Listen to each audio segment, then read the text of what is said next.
Bismillahirrahmanirrahim. Alhamdulillahirabbil alamin.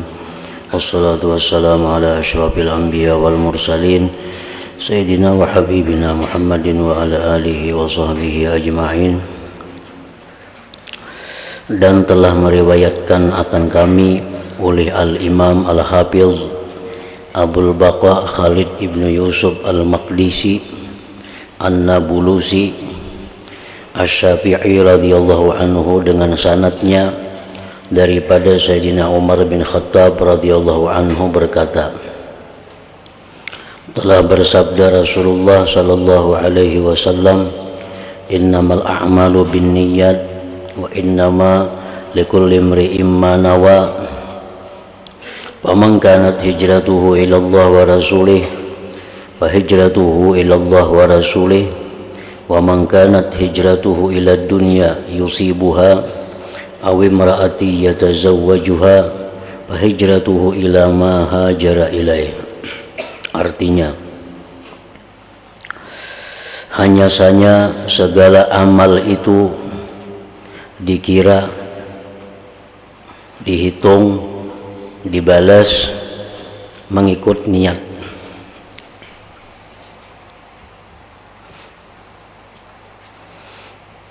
Dan hanya saja yang diperolehnya dari setiap seseorang daripada amalannya mengikut apa yang diniatkannya.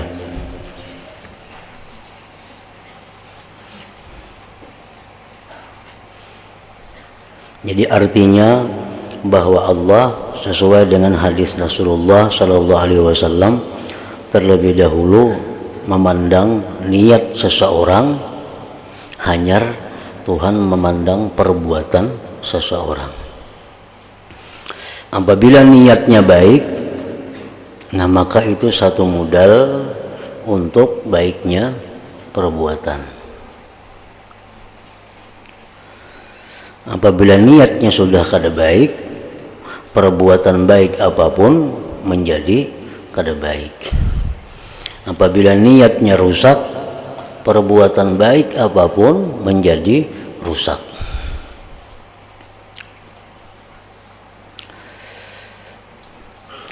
Maka siapa yang adalah hijrahnya itu karena Allah dan Rasulnya,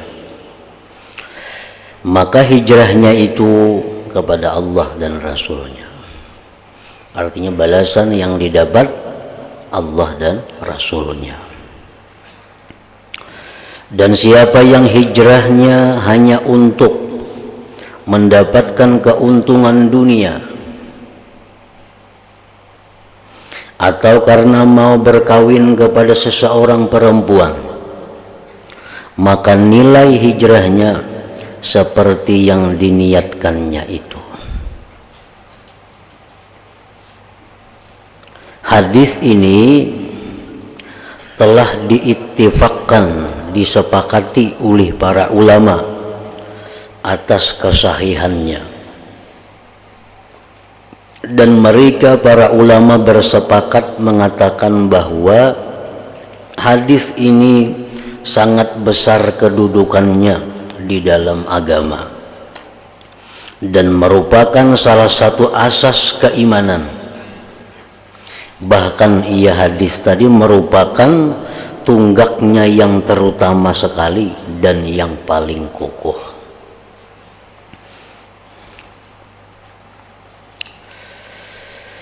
Adapun makna niat itu ialah kasad. Kasad itu apa artinya pulang? Yaitu keazaman hati untuk melakukan sesuatu. Kepastian hati untuk melakukan sesuatu. Kepastian hati untuk melakukan sesuatu. Itu niat.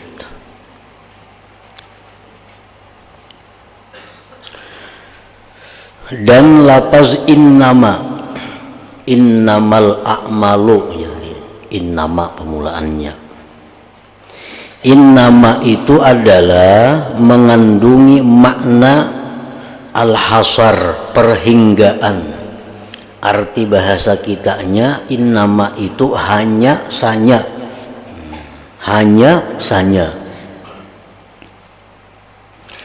yang membawa pengertian bahwa apa-apa yang akan disebutkan sesudah lapas itu innama tadi adalah sesuatu yang sangat kokoh kedudukannya, dan pada masa yang sama lapas innama ini juga mengeluarkan atau menafikan atau menolak segala perkara lain yang tidak disebutkan. Hanya saja, nah, bila imbah hanya saja itu berarti penting, dan yang tidak disebutkan sesudah hanya saja berarti tertolak.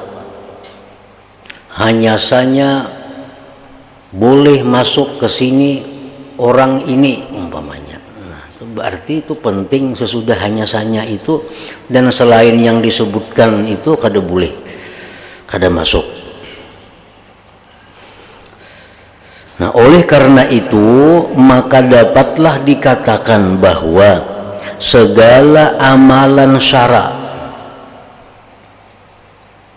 tidak sah kecuali bila disertai dengan niat. Amalan syara bila kada sengaja kada sah.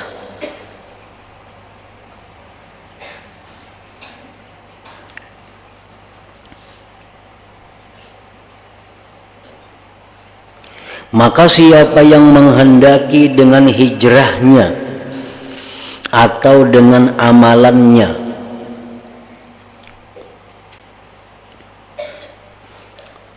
siapa yang menghendaki dengan hijrahnya atau dengan amalannya. Nang apakah amalannya itu? Asal sesuatu nang wajib atau nang sunat atau sesuatu nang mubah,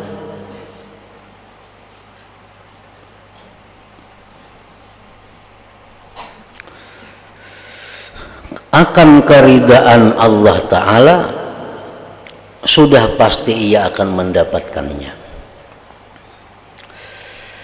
Orang yang sembahyang zuhur umpamanya hendak mendapatkan keridaan Allah lalu sembahyang zuhur, nah maka dia dapat keridaan Allah. Orang yang sembahyang sunat duha tujuannya untuk mendapatkan keridaan Allah, maka ia dapat keridaan Allah. Orang yang makan supaya bisa kuat untuk berbuat hal-hal yang diridai Allah, maka dia akan diridai oleh Allah.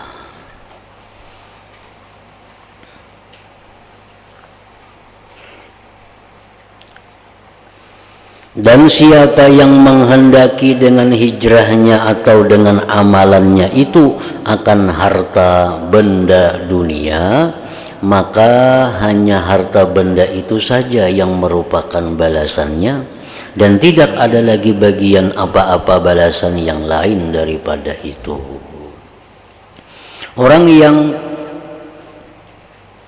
beribadah dengan tujuan mendapatkan keridaan Allah itu bisa double keridaan Allah didapatnya, dunia bisa mengiringinya.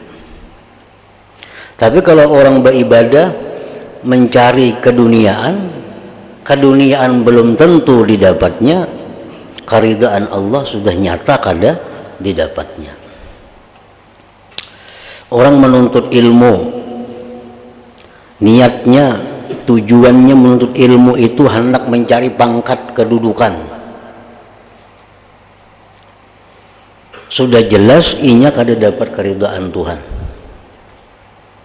Pangkat itu Pak belum tentu didapatnya. Tapi kalau orang menuntut ilmu itu semata-mata mencari keridaan Allah bisa didapatnya. Pangkat itu pun bisa datang, bisa dia dapatkan.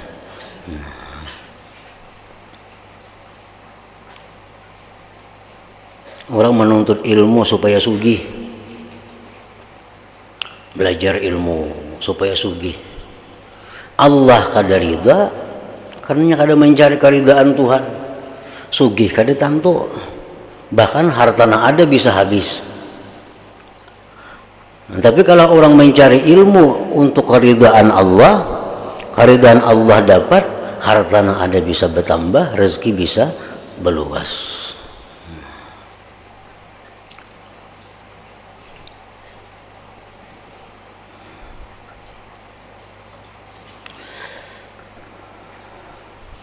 Dan hadis ini juga memberi pengertian bahwa niat itu adalah syarat bagi sahnya segala amalan seperti wudu, mandi, tayammum, sembahyang, zakat, puasa, haji, i'tikaf dan sebagainya. Itu kada sah kalau inya kada baniat. Oleh itu Imam Syafi'i radhiyallahu anhu telah berkata, telah masuk ke dalam hadis ini, hadis tadi innamal a'malu binniyat tadi, 70 bab ilmu fikih. 70 bab ilmu fikih ujar Imam Syafi'i masuk di situ.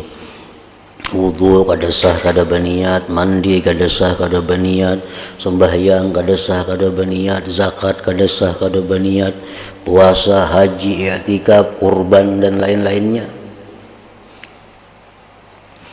Dan beliau Imam Syafi'i berkata pula telah masuk ke dalam hadis ini sepertiga ilmu. Dan berkata Imam Ahmad bin Hanbal radhiyallahu anhu telah masuk ke dalam hadis ini sepertiga ilmu. Dan banyak lagi para ulama yang berkata seperti perkataan mereka berdua tadi. Berkata Imam Abu Bakar Al-Baihaqi radhiyallahu anhu pada permulaan kitabnya yang bernama Mukhtasar As-Sunan, ketika beliau menguraikan maksud perkataan Imam Syafi'i radhiyallahu anhu yang telah kita sebutkan di atas tadi, sesungguhnya segala usaha seorang hamba itu hanyalah dengan 3 perkara saja. Pertama dengan amalan zahir, kedua lidahnya, dan ketiga dengan niatnya. Sembahyang ada berapa rukunnya? 3. Rukun sembahyang ada 3. Pertama rukun kalbi. Rukun kalbi, ya niat. Yang kedua rukun kauli, Fatihah, tasyahud. Yang ketiga rukun fi'li, ruku, sujud, qiyam. Nah, jadi niat itu menempati sepertiga. Kan rukun sembahyang misalnya ada 3, rukun fi'li, rukun qauli, rukun qalbi. Nah, jadi bagi 3 maka niat itu menduduki sepertiga.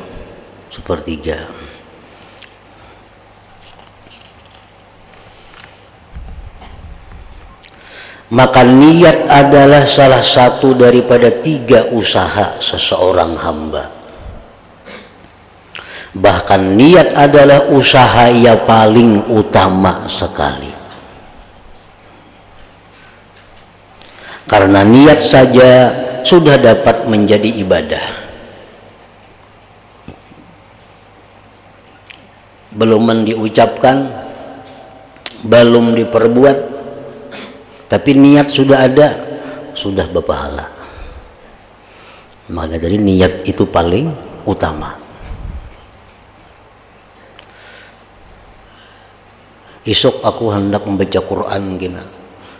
Habis sembahyang subuh hendak membaca Quran 3 lembar. Niatnya dalam hati. Belum lagi esok, belum lagi membaca Quran, hanya niatnya sudah mendatangkan pahala.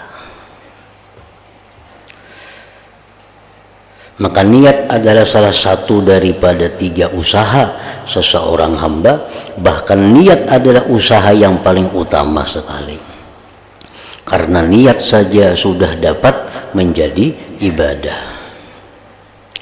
Bersalahan dengan amalan zahir dan perkataan, maka keduanya belum tentu lagi dapat menjadi ibadah. Karena keduanya kemungkinan dapat dirusakkan oleh riya. Adapun niat maka tidak dapat dirusakkan oleh apa sekalipun. Berniatnya, esok aku membaca Quran 3 juz, sudah berpahala. Nah, esoknya membaca Quran. Nah, membaca Quran esok itu belum tentu berpahala lagi. Bisa ada riya, bisa ada minta puji orang, bisa ada minta apa. Nah, jadi niat itu sudah berpahala niatnya, tapi kena gawinya kada tentu menjadi pahala. Para ulama radhiyallahu anhum beranggapan bahwa sebaiknya segala kitab yang dikarang hendaklah didahului dengan hadis ini, hadis innamal a'mal binniyat. Dan di antara mereka yang telah berbuat demikian ialah Al-Imam Al-Bukhari rahimahullah. Dalam kitab Bukhari itu pertama ditemui hadis innamal a'malu binniyat. Maka beliau telah memulakan kitab hadisnya dengan hadis ini, di mana kitab hadis karangan Imam Bukhari ini adalah kitab yang paling sahih setelah Al-Quran Al-Karim. Dan berkata Imam Abdurrahman bin Mahdi rahimahullahu ta'ala, seandainya aku mengarang sebuah kitab, sudah tentu akan kumulai dengan hadis ini, innamal a'malu binniyat. Ini di dalam riwayat lain beliau berkata, siapa yang hendak mengarang kitab maka hendaklah ia memulakannya dengan hadis ini. Dan kami telah meriwayatkan daripada Imam Al-Khattabi rahimahullahu ta'ala pada apa yang telah saya baca di awal kitab beliau yang pertama yang bernama Al-I'lam, yang merupakan syarah kitab Sahih Bukhari. Kata beliau, adalah para ulama yang dahulu menganggap baik mendahulukan hadis innamal a'mal binniyat sebelum membuat sesuatu perbuatan. Di rumah, di tempat makan, hendaknya ada hadis ini ditulis innamal a'malu binniyat, supaya makan itu kita ingat niatnya apa. Di tempat kita hendak guring, hendaknya di hadis ini ditulis innamal a'malu binniyat, supaya guring itu ada niatnya. Nah, di tempat kita berpakaian, di situ kita buka lemari, sudah ada innamal a'mal binniyat, berpakaian ini niatnya apa. Begitu hendak turun dari rumah, ada tulisan innamal a'mal binniyat, niat turun di rumah ini tujuannya apa. Jadi para ulama yang dahulu menganggap sangat baik mendahulukan hadis innamal a'mal binniyat sebelum membuat sesuatu perbuatan. Karena mu sudah mahir, mu sudah ingat, kada apa-apa lagi tulisan itu hilang. Cuma memahirakan itu. Nah,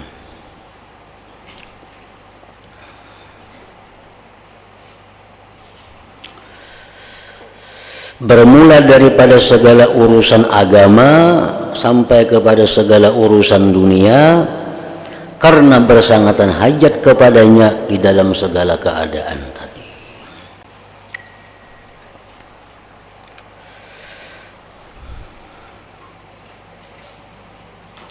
Dan telah sampai kepada kami daripada perkataan ulama salaf radhiyallahu anhum oleh perkara yang banyak sekali yang keseluruhannya menambahkan penting dan mustahiknya hadis ini untuk didahulukan sebelum apa-apa pekerjaan, supaya kita bekerja itu ada niat yang baik.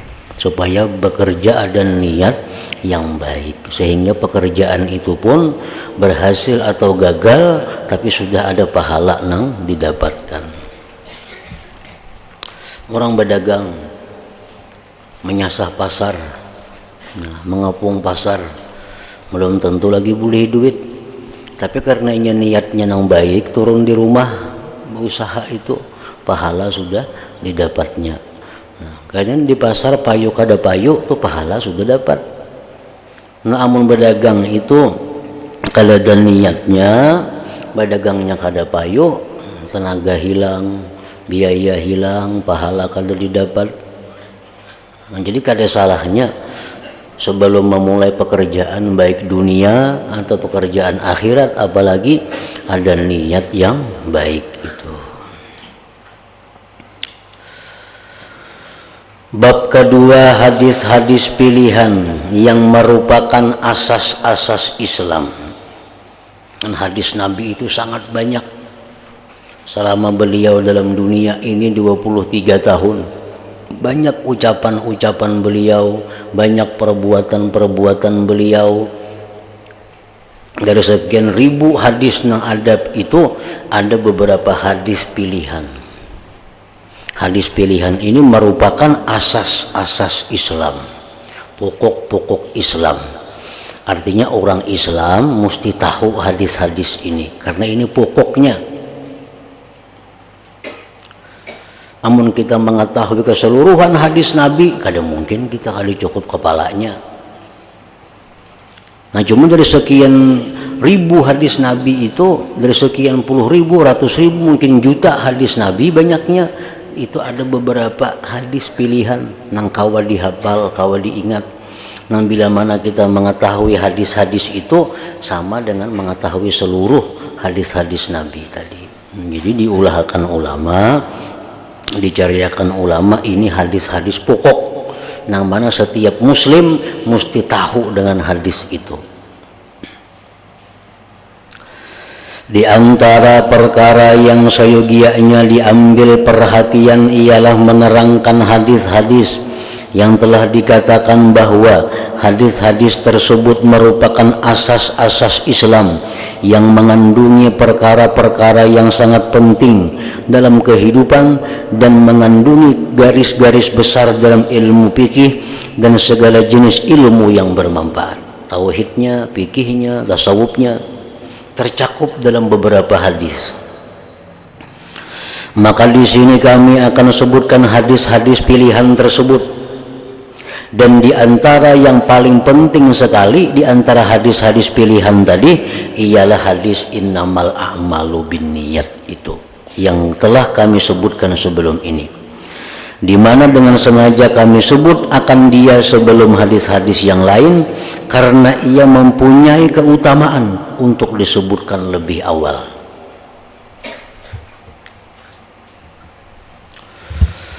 Para ulama telah berbeda pendapat pada menentukan bilangan hadis-hadis tersebut, dan orang yang banyak bersungguh-sungguh dalam menghimpunkan hadis-hadis tersebut ialah Al-Imam Al-Hafiz Abu Amr Utsman yang dikenali dengan sebutan Ibnu Salah rahimahullahu ta'ala. Beliau telah bersungguh-sungguh menghimpunkan hadis-hadis tersebut dan menerangkan dengan jelas, sehingga apa yang telah beliau sebutkan itu sudah tidak dapat diperbaiki lagi. Diperbaiki lagi. Maka di sini akan saya sebutkan, ujar Imam Nawawi, keterangan beliau itu secara ringkas, dan saya tambahkan pada bilangannya akan beberapa buah hadis yang tidak beliau sebutkan. Karena ada disebutkan dalam hadis Rasulullah SAW, ad-dinu an-nasihah. Artinya agama itu ialah nasihat menasihati. Agama itu tujuannya adalah, isinya agama adalah nasihat. Dan termasuk di antara nasihat itu, ujar Imam Nawawi, bahwa disandarkan segala faidah perkataan itu kepada orang yang memperkatakannya.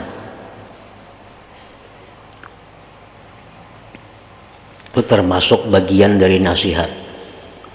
Umpamanya ajar kita, ini hukumnya adalah makruh menurut perkataan Imam Fulan bin Fulan. Nah, kita tambahi supaya jangan seolah-olah kita yang mengatakan makruh itu. Ini hukumnya adalah haram menurut Imam Fulan bin Fulan.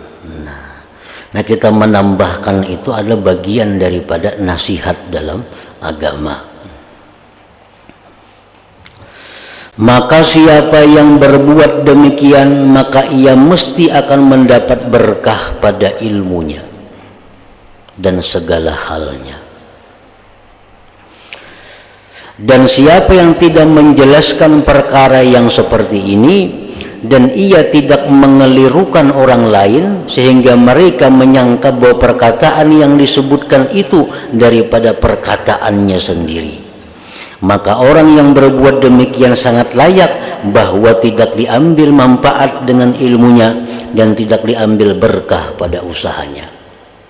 Nah, itu hukumnya haram. Kada dijelasakannya seolah-olah inya seorang yang mengatakan haram itu. Nah, itu adalah menghilangkan berkah daripadanya ilmu itu. Kita kali ingat ngaran Sidin Sambat, ngaran kitabnya itu menurut kitab ini, kitab fikih ini, kitab itu hukumnya adalah haram. Itu menurut dalam kitab fikih ini ngarannya kitab Bajuri, umpamanya hukumnya makruh. Nah, jadi kita sandarkan perkataan itu kepada pengarangnya atau kepada kitabnya supaya jangan seolah-olah kita yang mengatakan itu.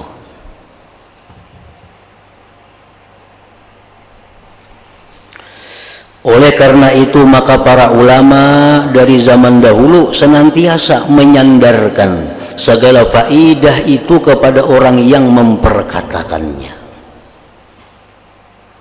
Belajaran kita biasa berkata pengarang rahimahullah wa nafa'ana bi ulumi, itu menyandarkan bahwa yang dibaca ini adalah merupakan buah karya daripada pengarang Fulan bin Fulan, bukan dari kita. Kita hanya membacakan aja. Nah, itu membawa berkah itu.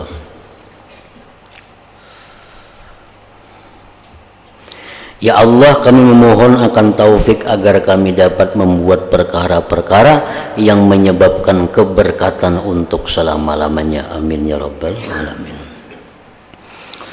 Berkata Imam Ibnu Salah rahimahullahu ta'ala, sesudah beliau mengaturkan dengan sebaik-baiknya perkataan para ulama pada menyatakan hadis-hadis yang merupakan asas atau pokok-pokok agama, dan setelah beliau menyebutkan perselisihan mereka pada menentukan bilangannya, mana hadis-hadis yang menjadi pokok Islam, itu sudah khilaf ulama. Cuma yang jelas kalau hadis nang innamal a'mal binniyat wa innamal likulli imri'in ma nawa faman kanat hijratuhu ilallah wa rasulih fa hijratuhu ilallah wa rasulih, itu sepakat dah para ulama, itu termasuk hadis pokok yang mesti diketahui oleh setiap orang Islam. Nah, kemudian lagi bilangannya berapa? Nah, hadis-hadis menjadi dasar agama kita, itu pun juga ulama macam-macam menghitungnya.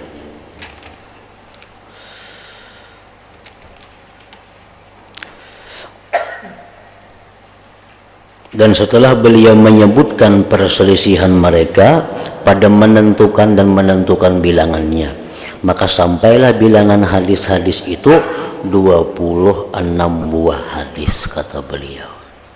Nah, 26 hadis ini adalah pokok dari ajaran agama Islam yang mesti diketahui oleh setiap orang muslim itu. Nah, ingat situ dulu. Hadis pertama pada menyatakan niat dan ikhlas. Ila hadratin Nabi sallallahu alaihi wasallam al-Fatihah. Bismillahirrahmanirrahim. إياك نعبد وإياك نستعين اهدنا الصراط المستقيم صراط الذين بسم الله الرحمن الرحيم الحمد لله رب العالمين اللهم صل وسلم على سيدنا محمد وآله وصحبه أجمعين اللهم اجعل جمعنا هذا جمعا مغفورا وتفرقنا من بعده تفرقا معصوما وعلمنا علما نافعا وعملنا عملا مقبولا ورزقنا رزقا واسعا حلالا طيبا وافتح علينا فتوح العارفين واجعلنا يا الله من عبادك الصالحين من أوليائك المتقين برحمتك يا أرحم الراحمين صلى الله عليه سيدنا مولانا محمد وآله وسلم الحمد لله